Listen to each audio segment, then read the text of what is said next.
Son père a toute une histoire aussi, il était à Auschwitz. Et il était à Auschwitz, son père. Voilà, mais on en reparlera. Comme je dis, c'est la fête. Et on en reparlera. Voilà. Et alors, c'est magnifique, vos sculptures. Je ne connaissais pas l'atelier, donc c'est magnifique. Il y a une atelier à côté qui est là où les salutations qu'on fait. En Israël, et puis il y a dans les lieux publics. On était à Yad Vashem, on a vu la sculpture magnifique. Il est à l'entrée. J'ai dit à Madame Porat que vous aviez et elle m'a dit que la sculpture était super. Elle va venir quand, Nina? Alors c'est la fête de Shlomo. Oui, c'est la fête de la télé.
vois un petit peu le mouvement avec quoi.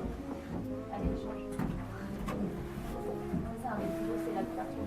Et donc voilà, donc la pioche par exemple. Oui. Là, tu vois le logo.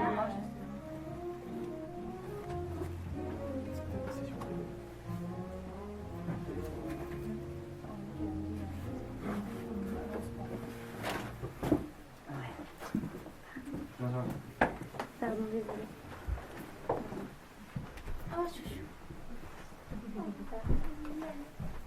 Je vois. Là, c'est des voiturettes qu'on pousse, Les wagons. des wagons. Ouais.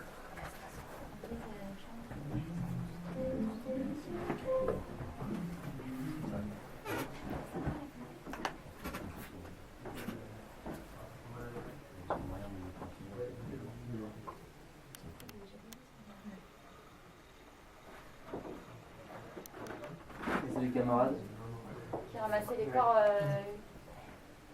qui se relevaient pas du travail.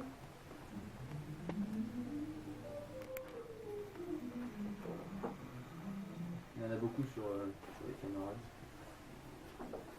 Ça, c'est Shlomo, quand il nous en parle, il nous raconte que c'était le sport. Ils avaient des séances d'exercice où ils faisaient de la gym, des SS, parce qu'ils avaient besoin de faire de la place pour les nouveaux arrivants, donc ils avaient besoin de faire du tri, quoi. J'ai vu des comme ça Et donc, il leur faisait ça l'exercice, comme ça, il y en avait qui se relevaient pas et ça faisait du tri pour les nouveaux arrivants, ça faisait de la place, quoi.